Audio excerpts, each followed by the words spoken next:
Eu morava lá na roça, né, juntamente com meu pai. E o meu pai ele era meieiro, né? Era meieiro de um tio meu. Mas o meu pai ele tinha 5 alqueires de terra. Na verdade, a gente não morava nesse terreno, né?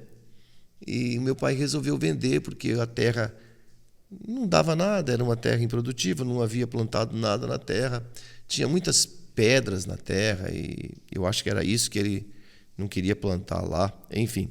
E ele preferiu ser meieiro do meu tio do que trabalhar na própria terra dele, né? E aí ele, com o tempo, resolveu vender e eu era ainda, estava saindo da fase de criança para adolescente, né? Então ele vendeu e para cada filho ele deu um pedacinho do dinheiro, né? Ele dividiu exatamente do jeito certo. Um pedacinho para um pedacinho para outro, um tantinho de dinheiro para outro.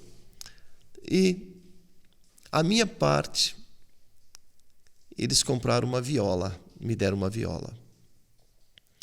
Eu nunca tinha pegado uma viola na mão e morava lá na roça, a gente só ouvia rádio, não tinha televisão, não tinha internet, não tinha nada.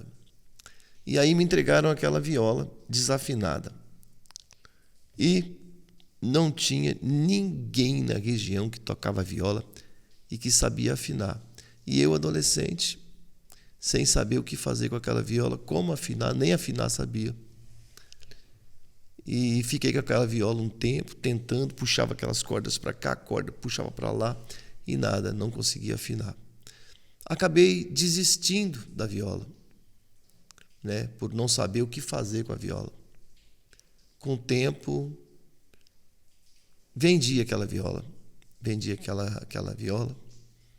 E não sei, por alguma razão, aquele dinheiro também daquela viola se perdeu, porque era muito pouco também, né? Mas eu continuava sonhando com um violão, né? E o violão, na verdade, era mais fácil aprender a afinar, porque havia mais pessoas que sabiam tocar, né? E aí então, foi aí então que eu consegui um violão, depois de muita luta, né?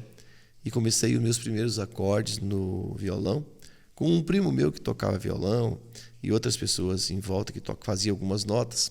Me passaram e também tinha aquelas revistinhas com cifras de violão, né? Tocando as músicas. Devagarinho eu aprendi a tocar um pouquinho de violão, pelo menos o básico para que eu pudesse fazer os meus shows e também poder fazer as minhas músicas. Mas o meu primeiro instrumento musical foi uma viola, embora eu não tenha aprendido a tocar viola.